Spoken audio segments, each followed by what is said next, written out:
কলেজই শুধু নয়, দুটো পঞ্চায়েত তৃণমূল পরিচালিত, সেখানেও বেডরুম, কন্ডোম, ব্যাপার কি?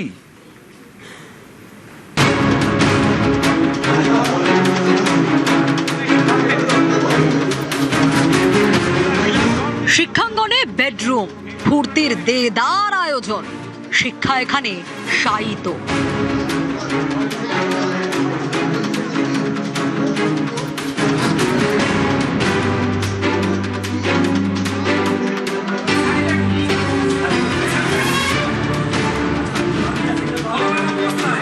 একই ছবি জেলায় জেলায় পঞ্চায়েত অফিসেও।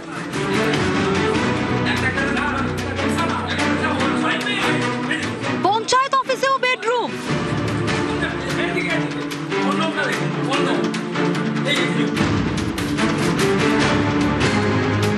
পূর্ব মেদিনীপুরের পটাশপুর 2 নম্বর ব্লক, সাউথখণ্ড গ্রাম পঞ্চায়েত, তৃণমূল পরিচালিত।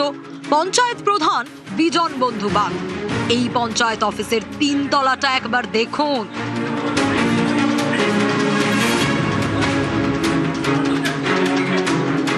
এসি রুম, 2টো খাট, খাটের উপর শাড়ি,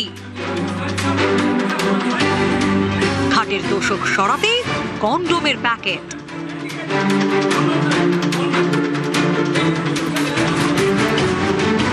এখানেই শেষ নয়, এই দেখুন ফ্রিজ, ফ্রিজে রয়েছে গলা ভেজানোর ব্যবস্থা।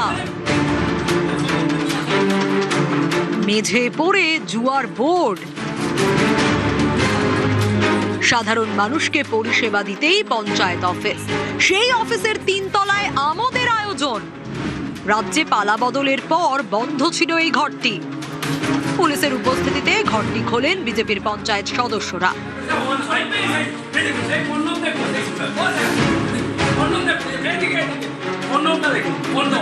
তারপরেই পর্দাফাঁস।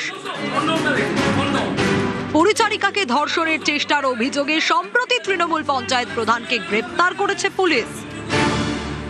15 বছর ধরে তৃণমূলের যে অপসংস্কৃতি এবং দুর্নীতি এবং বিভিন্ন ধরনের নারীদের প্রতি যে নৃশংস অত্যাচার, সেটা আজকে আমরা জনসমক্ষের সামনে তুলে ধরেছি।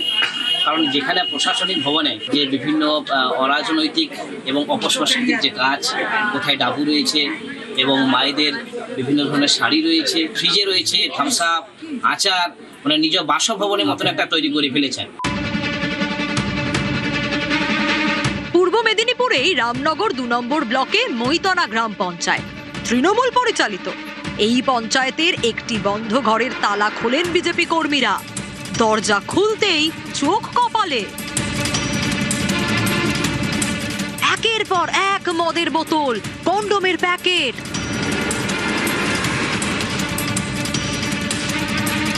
লেপ, তোষক, বালিশ, সেখানেই পড়ে মহিলাদের অন্তর্বাস।